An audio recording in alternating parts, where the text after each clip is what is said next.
Hello, Sanford. You are watching the Coyotes Football Network. I'm Jonathan Weston. Welcome to the Howler. It's another despairing week here at Sanford. I don't know what's been going on with the team this past couple weeks. We saw the defense give up the victory last week at home against UConn. And, of course, the UCF game did not help this team momentum-wise. There's not a lot of positive to say from on the field last week. Of course, Tanner Patrick didn't play his best game, didn't really bounce back the way anybody wanted him to from the UCF outing. But there is one positive thing that came to fruition following last week's game. Sanford had a number of recruits commit. So if you're looking for positives from last week's defeat at the hands of UConn, at least Sanford came away with recruits walking through the door and signing on the dotted line. So there's something to take away from it. The other thing to take away from it, I think, is the fact that Sanford held their own on offense. They had to make a big play there at the end. Patrick able to hit Josh Williams for the big play. So they were able to hold their own and try and bounce back from the UCF matchup. But of course the Flash Gibson, I don't know what you want to call it, breakdown of the tackle didn't really work out in the best situation for Sanford. Now let's talk about the recruits that actually did commit here to Sanford. A number of defensive players making their way here to the blue and silver next season will be Adam Woods, the outside linebacker, a big guy to get, especially with James Bryant graduating at the end of the season. And he could even be a guy that, worst comes to worst, he plays in a backup role and gets some snaps, maybe not a lot. Middle linebacker Kyle Rivato, if you remember, his brother Jason Rivato is already committed here to Sanford at quarterback. So now with both Rivato brothers here at Sanford, it's another situation where we've got some not twins, but brothers here on the Sanford sideline. Todd Lynch, the defensive end, he also committed to Sanford this past week, and that was a big one for the fact that this gives more depth now to the defensive end room, especially with some graduations there happening. Chaz Tanner going to be graduating as well as Deshaun Hollis. So the depth needs to be there. The depth desperately needs to be there at defensive end for this upcoming season. Now, one name that I think a lot of people were figuring would commit this week is the brother to Joe Baker, the running back currently here at Sanford. His brother Tony Baker has committed to Sanford. He will play strong safety, and he will more than likely, I would assume from all I've heard from the coaching staff about this commitment, he will more than likely get a red shirt, with Daniel Clemens having one more year of eligibility.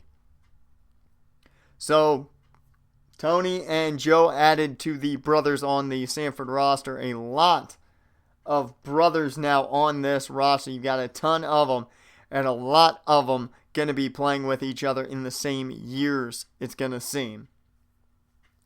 Guy Hurd, another defensive recruit here to commit to Sanford this past weekend. And Hurd helps the depth at the cornerback position. Another position that's going to get very weak, I think, with some graduation. Sam Moore and, of course, Flash Gibson will be graduating at the end of the season. So Hurd going to be a guy that is expected to more than likely see a red shirt, not have to worry about day one starting.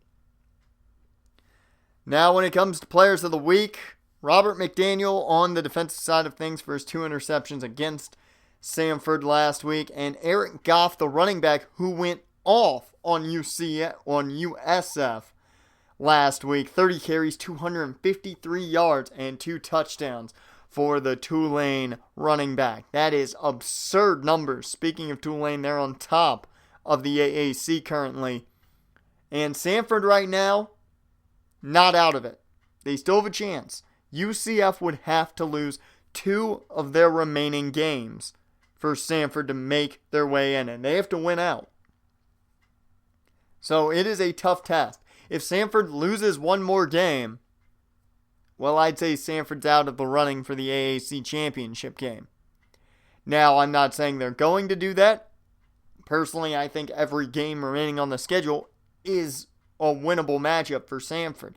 They just have to play smart, and they can't make mistakes. That's been the key contributor to why they've lost these past 2 weeks. They've made far too many mistakes, and it's come back to bite them. And that defense has not played, I think, up to their talent level. That is for certain. Now in the top 25, Sanford has fallen all the way down to number 21 in the nation. Once again, if they lose another game, I don't see them being ranked anymore, even possibly anymore this season, even if they were to win out afterwards. It's going to be tough for Sanford at this point.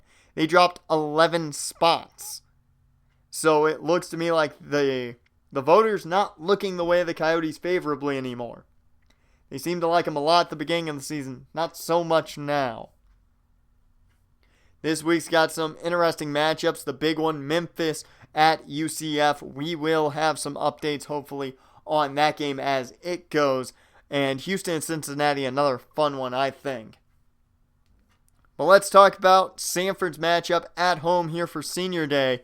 It is SMU Southern Methodist University coming in to play the Coyotes. The Mustangs have a pretty interesting team, to say the least. They do have 2 injuries to keep in mind.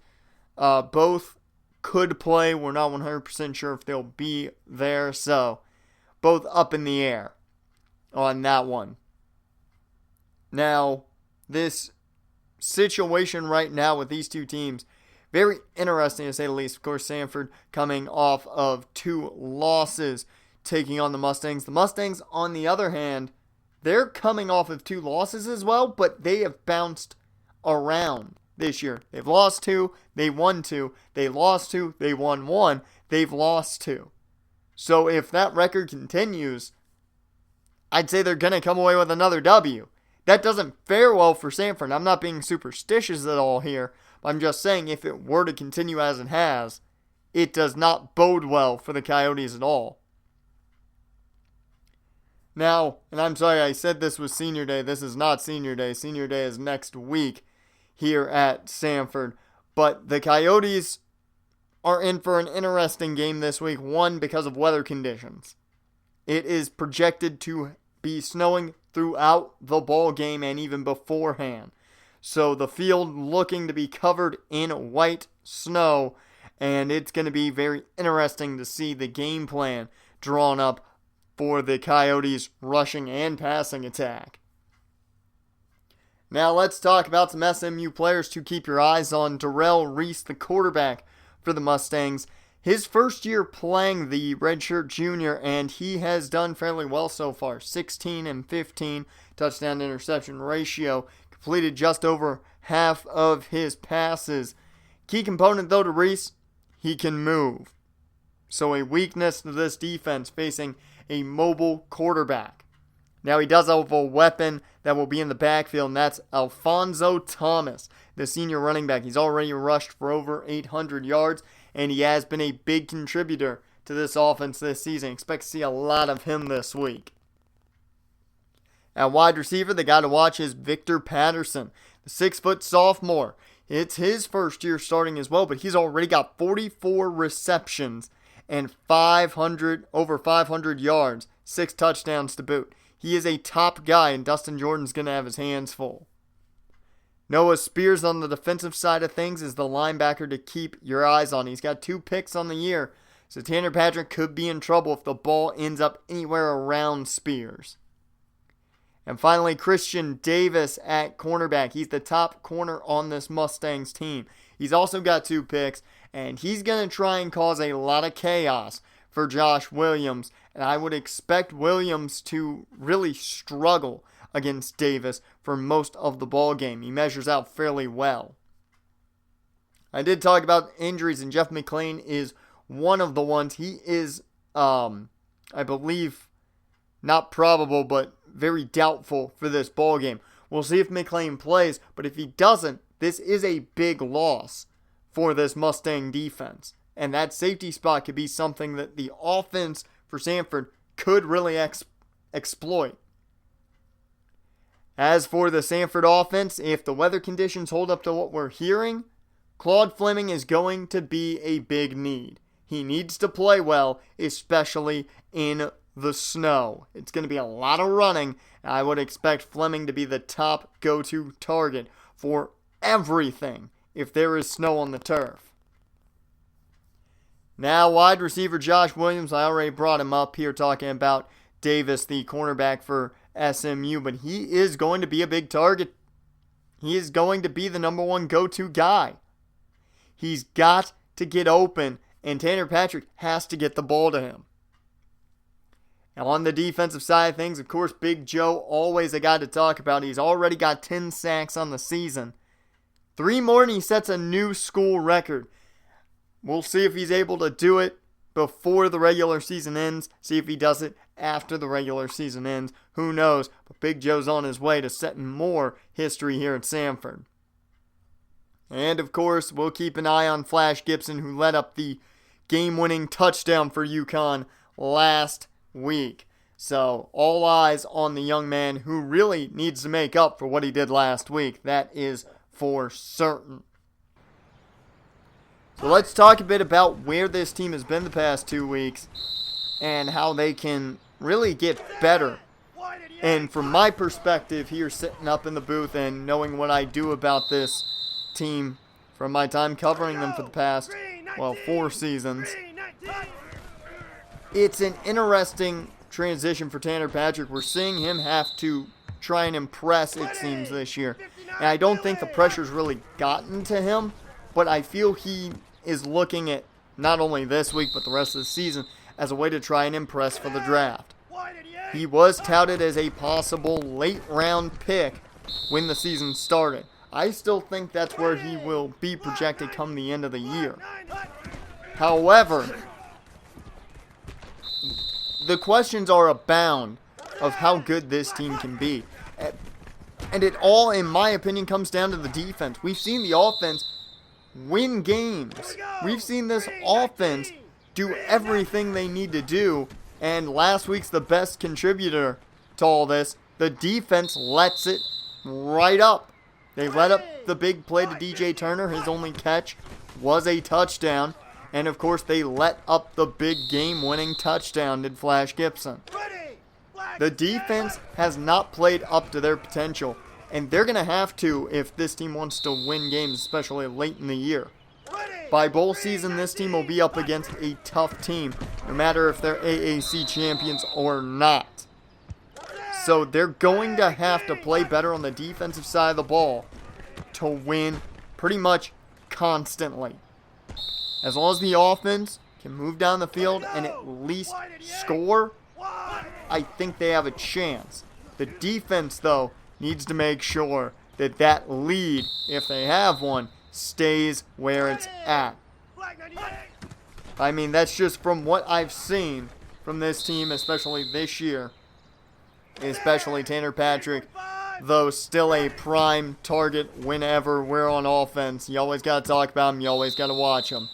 And anything is possible with this team and this coaching staff. Of course, remember the first year of this coaching staff being together after what transpired in the offseason last year with Coach Martin and Riley leaving for other jobs. Coach Riley, of course, the head coach of Boston College, who has had a very interesting year, their first year with him, and Coach Martin, the offensive coordinator now at LSU.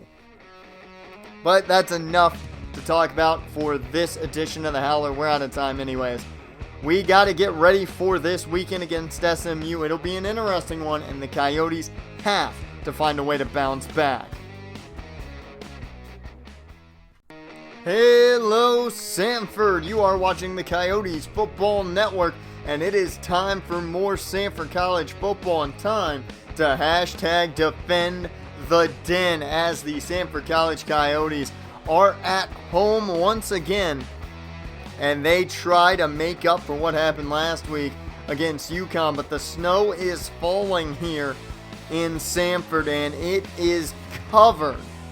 It has just covered the green grass on the field. So it's going to be interesting to just keep, everything straight to see what's going on the field. What marker are they at? It hasn't covered it fully enough that badly. I can still see some of it here on the monitors up here in the booth.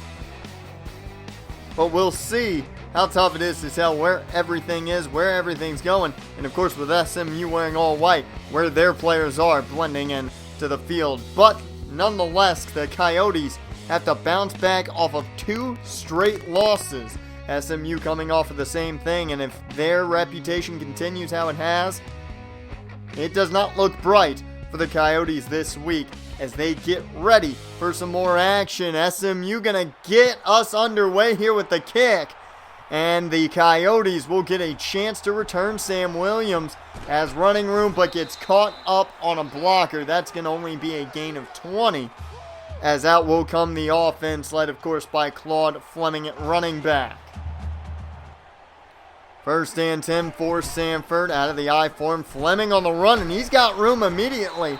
Able to find 7 yards, and that'll be a solid first down run. And this is going to be a day full of Claude Fleming and Joe Baker, I've got a feeling.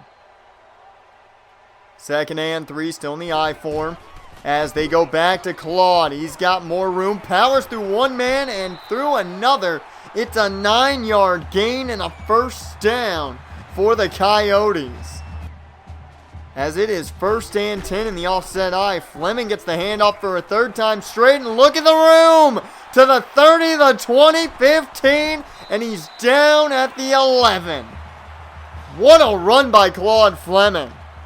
That was amazing. 48 yards he just went. Absolutely phenomenal. And that puts the Coyotes deep into the red zone. And they'll be in their shotgun formation now, setting up a screen for Joe Baker. He got some blocks, just not enough, as that's only going to give him a gain of 6 on that reception. Second and 4, still in the offset I formation. Dropping back is Patrick. They're throwing again, and Patrick's rolling out to his left, trying to move up the field, but can't go anywhere. He is sacked. A loss of 8 yards. It's Mark Bates, the man bringing Tanner Patrick down. A huge loss there for Sanford, but if they want to pass the football, it's a good situation. They've got more room to pass now. Patrick to throw to the end zone. It's Josh Williams. Touchdown, Sanford.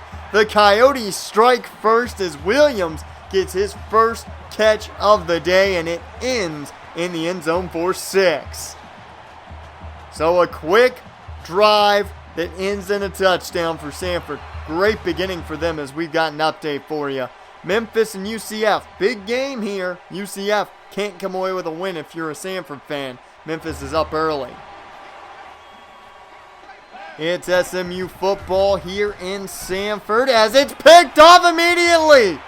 That is Sam Williams. I wasn't ready for that one. As Darrell Reese throws right to Sam Williams, who pops in front of the intended target. Beautiful play, and it's Coyotes football. First and 10 goes to Fleming back on the ground. It's going to be a gain of 1. And this Coyotes offense has a chance to put SMU into the hole early. Second and 9, I formation play action. And there's the throw to Newman. Lorenzo Newman, the tight end, hangs on. A nice throw, and I'd say even a better catch by Newman to hold that one in and keep a hold of it. He takes a nice hit here as you see the replay on your screens, folks. First and goal, offset I formation. Tanner Patrick hands off to Fleming. No blocks in front of him as he goes down to around the 2 or 3 yard line. So a solid gain of 6, and that'll set up second and goal. Very makeable here. Full house formation. Handoff goes to Joe Baker as he takes a shot, and they're going to say he lost a yard on that. So from around the 4-yard line, it is 3rd and goal. Patrick looks to throw. He checks it down to Charles Gutierrez in the flat, but he can't find enough room. He'll go back to the 3-yard line, and Sanford will just kick it with Jackson Stone, as it's enough for the field goal. 10-0, Sanford on top early. As to the ground goes SMU on 1st down. That's Alfonso Thomas, a gain of 8 on the run out of the gun. So it looks like they're going to try and play a little more cautious here than just chucking the ball early on here. They go to the draw for Thomas. It's a gain of around 4. He was dragged down by Dylan Trevor. Enough for a 1st down for the Mustangs. As clock continues to tick, we're about at a minute and a half left to go in the 1st quarter. Reese taking off, and he has got room. That's enough for the first gain of 15. This defense has struggled with mobile quarterbacks. We'll see if they continue to struggle as Reese throws on first. It's caught by Marcus Evans, gain of 6. 2nd and 4. Still in the shotgun. Evans, the man in motion. As Reese will throw. He's going to take off, though, as he's got more than enough for the first gain of 19. The lefty just decides to take it down and run instead of throwing the football, and it was the right decision, gain of 19. 1st and 10 with about half a minute left to go in the first. They go screen, but down goes Victor Patterson. Sam Williams all over it. You couldn't stop the corner that time. If he had stayed in front of Victor Patterson, I think that's a pick. But nonetheless, it's a loss of 2. 2nd and 12, possibly the last play of the 1st quarter. Darrell Reese to throw. He connects with Patterson this time, and it's a 13-yard connection. Enough for the 1st down, but it will take us to the end of the 1st quarter. Sanford on top early over SMU, 10-0. Well, more here on the Coyotes Football Network. Welcome back, everyone, to Sanford here on the Coyotes Football Network. It is a handoff here for SMU to Alfonso Thomas to begin the 2nd quarter of play. Gain of 7, and the Mustangs are threatening. 2nd and 3, they can get a 1st down at the 1, and Reese will take it into the end zone. He goes, 4-yard touchdown by SMU. They're now on the board and cut the lead down to 3. Well, Sanford's got to answer now. It's play action. Patrick trying to run away from pressure. Can't go anywhere. A loss of 3 on the sack by Demerick Gary. As that is a big, big play there for this SMU defensive line. Their 2nd sack of the day on Tanner Patrick. And that already puts Sanford now in a bad spot. 2nd and 13, shotgun formation. Patrick looks to throw. And he tried to connect with Josh Williams there, I believe. Either that or Rob Thomas. But it's batted away by Davis. 3rd and 13 coming up. As Patrick looks to throw out of the gun. Going deep into double coverage. And luckily that one's not taken away. Brandon Moore couldn't haul it in. That means that John Paul Valley has to boot it. And that gives Davis a chance. As he's got room up past the 40 to the 35. 23-yard return by Christian Davis. SMU with great field position. 1st and 10. Quick strike gets batted away from the intended target. As that will fall incomplete. Daniel Clemens, the man who batted that one off. As Reese throws off his back foot. Nearly taken away. Dustin Jordan had his hands on it. That should have been a pick. 3rd and 10. The defenses look good on this drive right now. Can they keep it up, though? Reese over the middle finds a wide open Victor Patterson. 15 yards and a 1st. 1st and 10 once again for the Mustangs. Reese connects with another wide open target. And that's a touchdown for Brandon Benson. 19 yards and a huge score for SMU as that gives them their first lead of the day. So Sanford now looking on from the back burner as things don't look good for the Coyotes, as the kick is up and no good on the extra point. So that makes it a 3-point ball game a little bit better. We'll take you back to an update here from UCF. It's 10-7. The Memphis Tigers on top of the Golden Knights right now.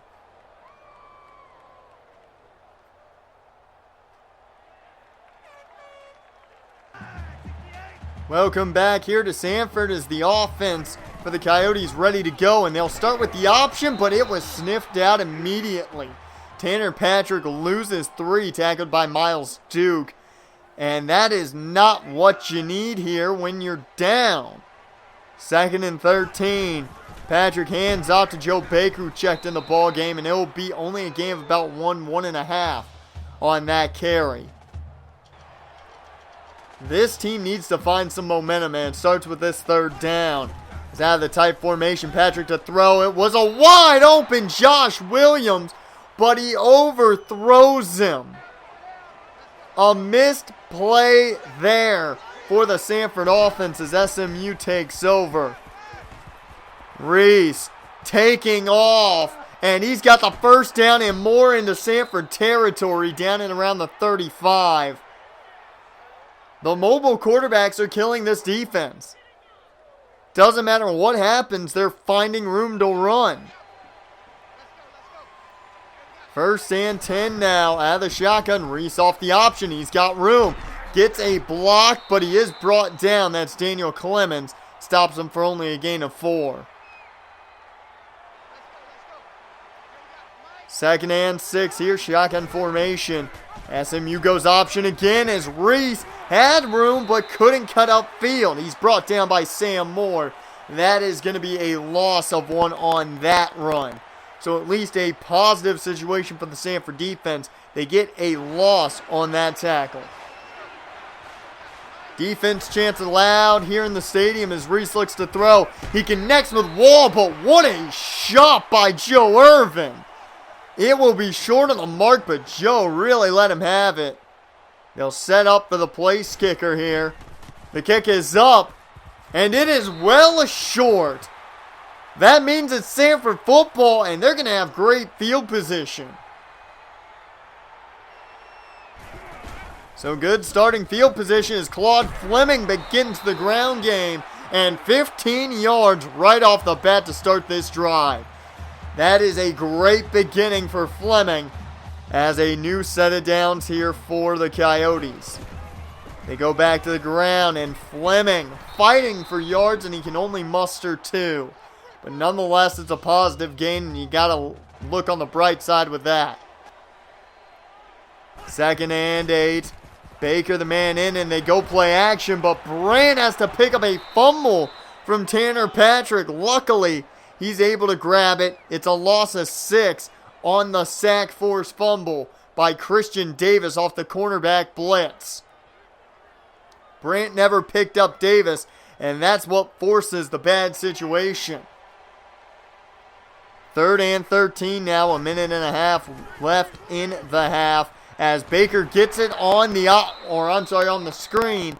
That's going to be a gain of nothing as he gets back to the line. Sanford had to boot it back to SMU as they get a chance to put points on the board before half as that one sails over the intended target by Reese. So 2nd and 10 coming up.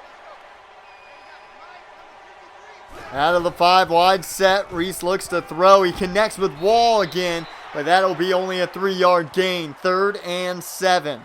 This is a big situation for the defense. Can they get the ball back for their offense? 3rd and 7, they go screen. Alfonso Thomas has a chance. He runs over one man, but goes out of bounds. Being dragged out. It is a gain of only 2. The offense will get the ball back. 36 seconds remain here in the half. Patrick rolling out. He throws off his back foot, and it's taken away. Noah Spears. A poor decision by Tanner Patrick to throw off his back foot on the move Not a smart play. He wanted Pat Jackson, even though I believe he had a wide open man in Lorenzo Newman downfield. 1st and 10 now for SMU as they have it in Coyote territory after the interception, and Garner puts them in even better position now. 14-yard reception, enough for a new set of downs. Only one timeout left for SMU since they took their second after the Garner reception. Out of bounds goes Wall for the 4-yard gain. 2nd and 6 now as Reese in the shotgun. He'll take the snap. Looking to throw, connects with Wall again, and he gets just enough for the first. Gain of 8. 13 seconds remain as the no huddle begins.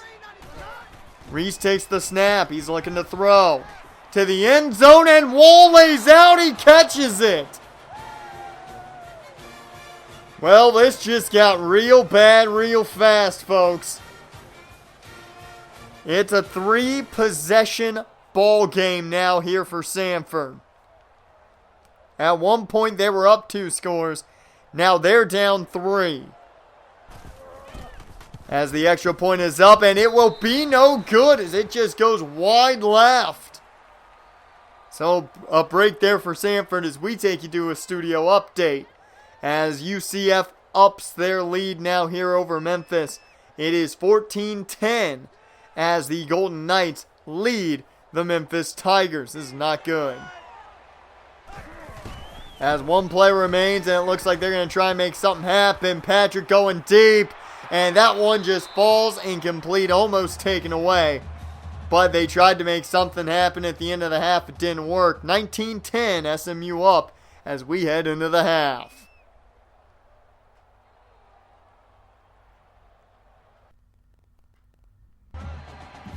Welcome back, everyone, to the Coyotes Football Network. Sanford down 19-10 as SMU begins with the football to start the second half of play. And wide open is Zach Gardner.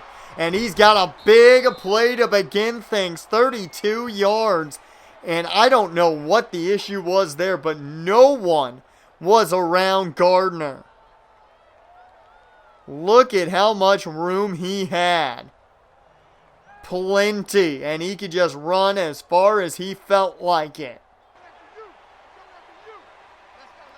1st and 10 now in the shotgun once again for Reese. He'll hand off though to Alfonso Thomas, and he runs through a man enough for the first down. That's a 12-yard gain. So 1st and 10 once again for the Mustangs. Reese looks to throw. He connects with Garner again. This is not a good situation. I apologize for saying it's a 3-score ball game. It's actually only a 2-score ball game, being a 9-point differential. 1st and 10, Reese goes option, but they were ready this time around. The defense wouldn't let it up. Sam Moore brings them down for a loss of 4.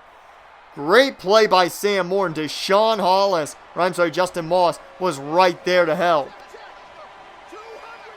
2nd and 14 out of the 5-wide set. Reese looks to throw to the end zone. It's caught by Morse, and he hangs on after a big hit from Dustin Jordan. Marcus Morse with a touchdown. And now, folks, it is a 3-score deficit for the Coyotes.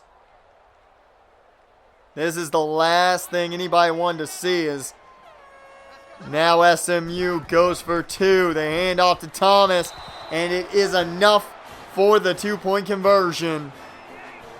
SMU up 17, or SMU up by 17, 27-10. Patrick going play action on 1st down, connects with Newman, and a big 1st down for Lorenzo Newman, 27 yards, and that will put them in great field position now. They have a big chance to make some plays happen here and get down inside the red zone. Let's see if they can make that happen. 1st and 10 handoff goes to Fleming. And it's going to be a gain of 4 on that one. Not much going. 2nd and 6. Shotgun formation. Patrick looks to throw. He overshoots Patrick Jackson. And that is going to fall incomplete. Not a great day for Patrick overall so far. Patrick throws again on third down. That's a connection to Josh Williams. 11 yards and a first. That was a much needed first down as this drive's going to continue for the Coyotes. First and 10 in the pistol. Patrick takes the snap. They're looking to throw. Over the middle. There's Pat Jackson as he takes a shot, but he hangs on. 18 yards and a huge first down. As now Sanford is within the 20-yard line. They are in the red zone. They have a chance to score again. Man in motion is Nick Brown as Patrick hands off to Claude Fleming. He couldn't find a lot of moving room there as he'll only gain 2 yards. He's 6 yards away from that century mark on the day. Second and 8, Patrick rolling out here to the end zone. He connects with Pat Jackson, who was wide open. 9-yard touchdown strike. And Sanford has now cut into this lead. It's a 2-possession lead now for the Mustangs. That is just the play they needed. Patrick Jackson wide open off that post pattern in the back of the end zone. We've got another update from UCF. It's 21-13. The Golden Knights having their way now with the Tigers. Things not looking good for Memphis. Welcome back to Sanford, everyone, as SMU is back on offense. Reese looks to run, but there's Big Joe. Sack number 11 on the season. And a big one here as that's going to force Reese to lose some yards and put them in a bad situation on second down. Second and 13 as Reese takes the snap out of the 5-wide set. He's on the run, gets caught up on his own lineman, and that is going to be another sack now for Deshaun Hollis, as the run stuffer of the ends able to pick up a big sack there. Third and 18, you would think they're covering the sticks well, as that's a catch for Gardner, but he takes a shot from Pat Riley, and he is just short of the sticks. So a great stop on third down there.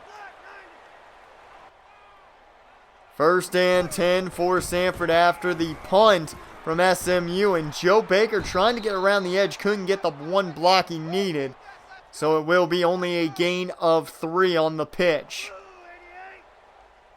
Second and 7 in the pistol. Tanner Patrick going to take off, and he fights forward. That'll be enough for the first.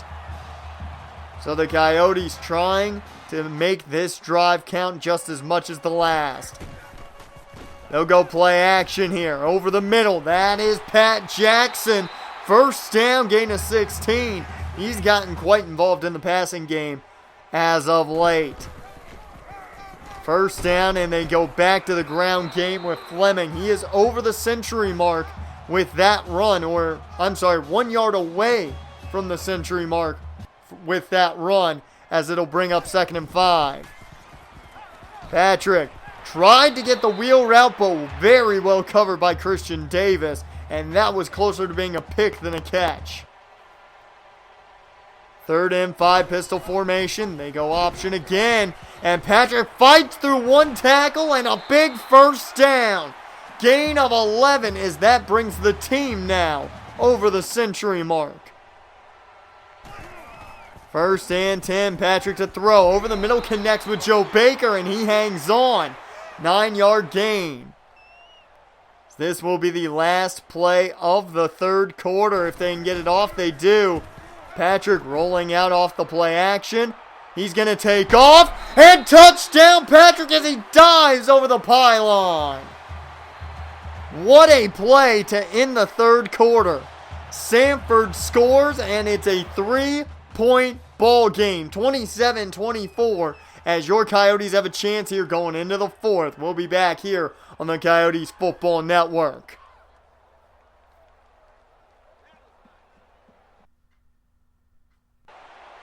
It's a tight one here at the beginning of the fourth quarter, folks. We're glad to have you back as a stop here by Deshaun Hollis. A loss of 1 for Alfonso Thomas. He wasn't going anywhere.